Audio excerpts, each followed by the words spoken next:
Greetings everyone, Dr. K here, back for my weekly video. Welcome back to my channel, Winning in Your Education Career.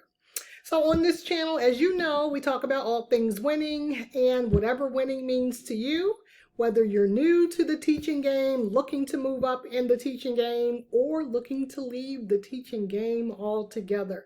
We discuss it all on this channel.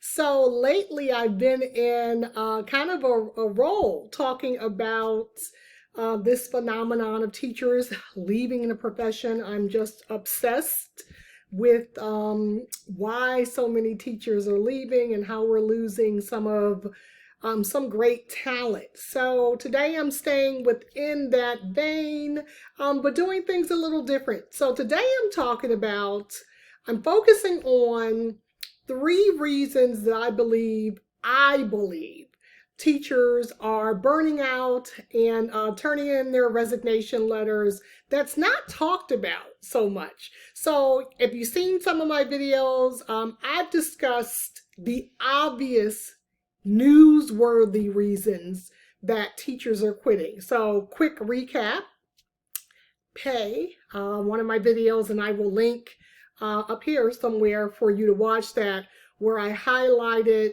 the pay discrepancies across the nation for teachers and how low the pay is. So that's an obvious reasons that teachers are leaving. Pay sucks for teachers.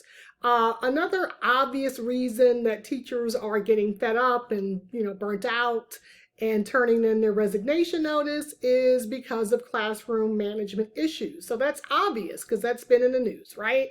The violence happening in our schools, whether it's student-on-student violence or student-on-teacher violence. Remember the video I talked about with the 6-year-old shooting the teacher, and I'll link that here.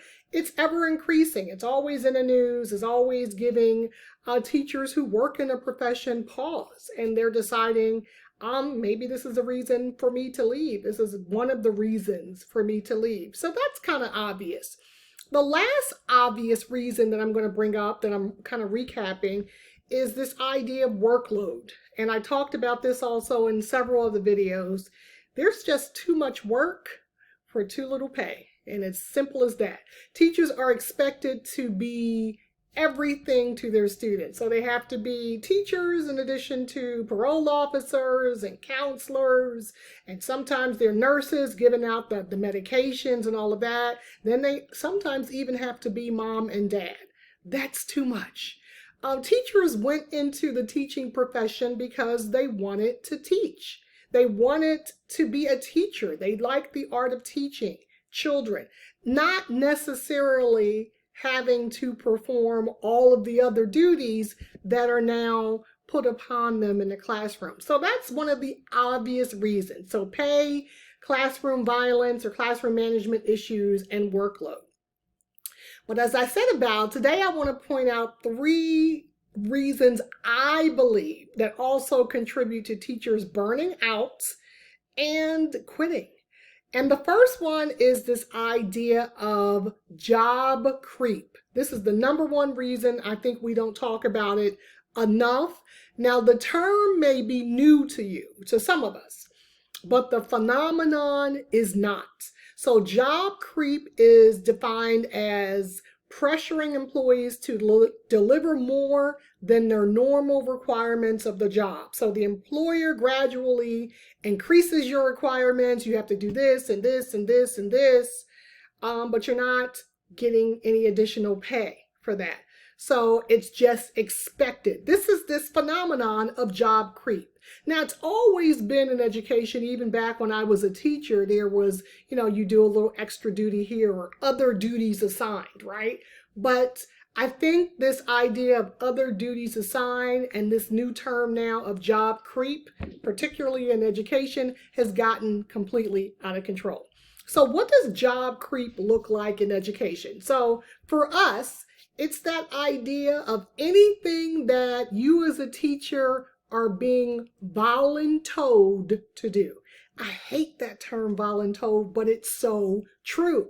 So, for example, Your principal comes to you and says, oh, teacher A, we have a new teacher in the building. I don't have any money for a new teacher coach, but this will look great on your resume for leadership experiences. So I want you to mentor that teacher. It's not going to take up a whole lot of time.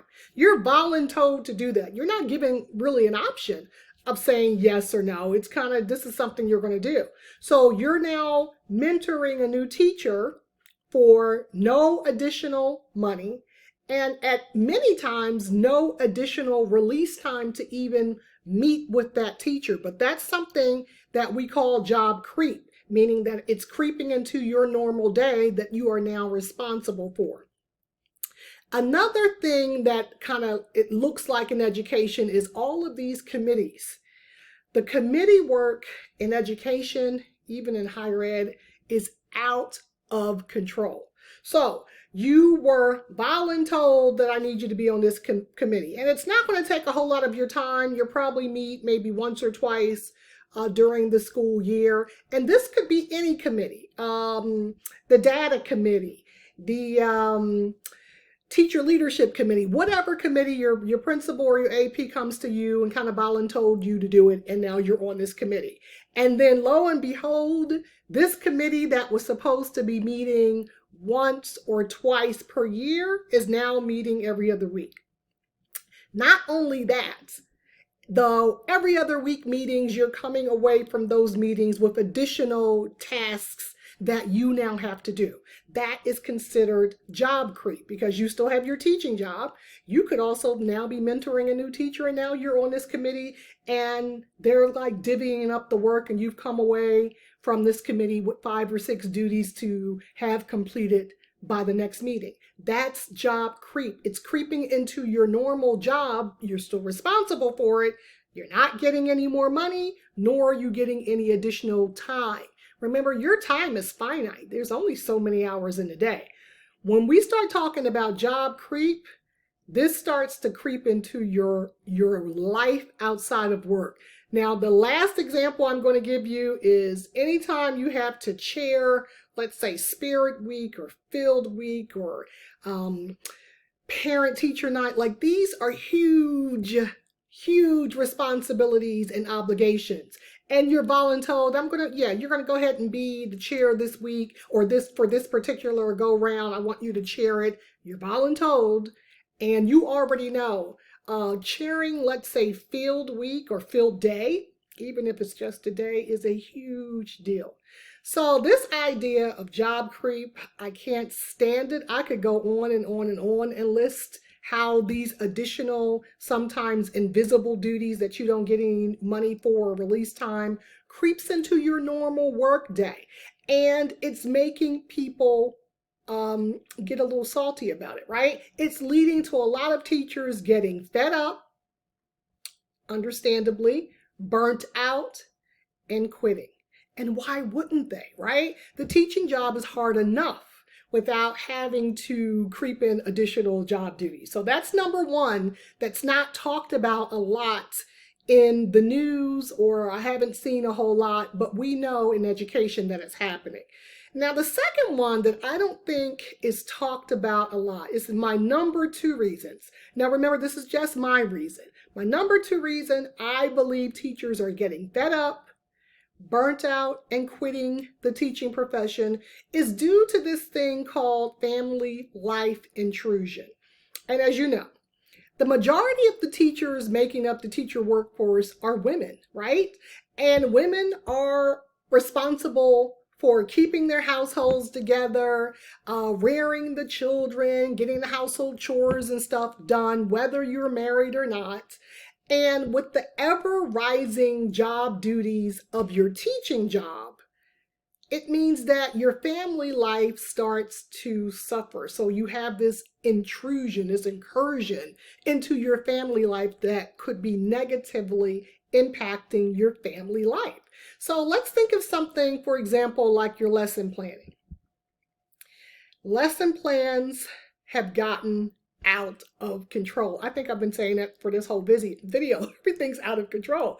The lesson planning is out of control.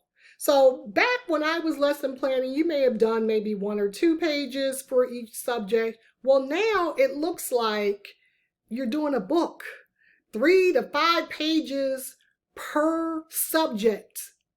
If you're teaching 5 subjects, you're an elementary school teacher, you're teaching 5 subjects, that's a lot of planning.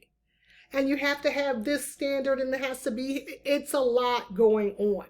So can you imagine when that work is taking place? It's taking place over the weekends, right? When you should be hanging out with your family, but you have to write these enormous, elaborate lesson plan books that are due weekly. So you're doing this weekly.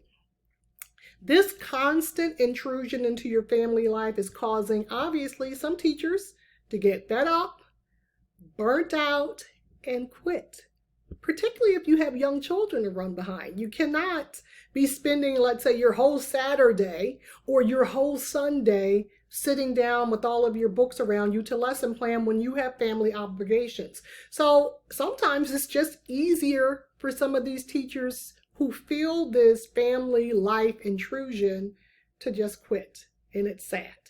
Okay, so my last reason that I came up with, and this is one that's kind of near and dear to my heart. This is the number 3 reason. Number 3, I believe teachers are getting fed up, burnt out, and quit the teaching profession. They're quitting is because what I like to term this suffer in silence phenomenon, this expectation for teachers to suffer in silence about the issues plaguing their school districts or their schools.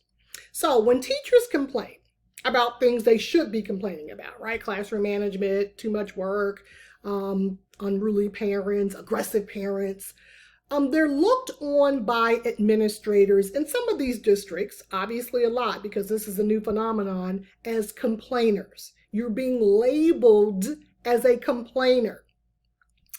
And we know, working in schools, once you are labeled as a complainer, it can negatively impact your career trajectory, right? If you're looking for that next teacher leader role and now you're labeled as a complainer, we know how that's going to go. You're probably not going to be on the short list to be in line for the next teacher leader role, right? It also has a very negative impact on your mental health because you start to feel like everyone's against me, I'm just trying to speak up for the group, and you're doing the right thing, but you feel like you're being put upon or you're being targeted negatively.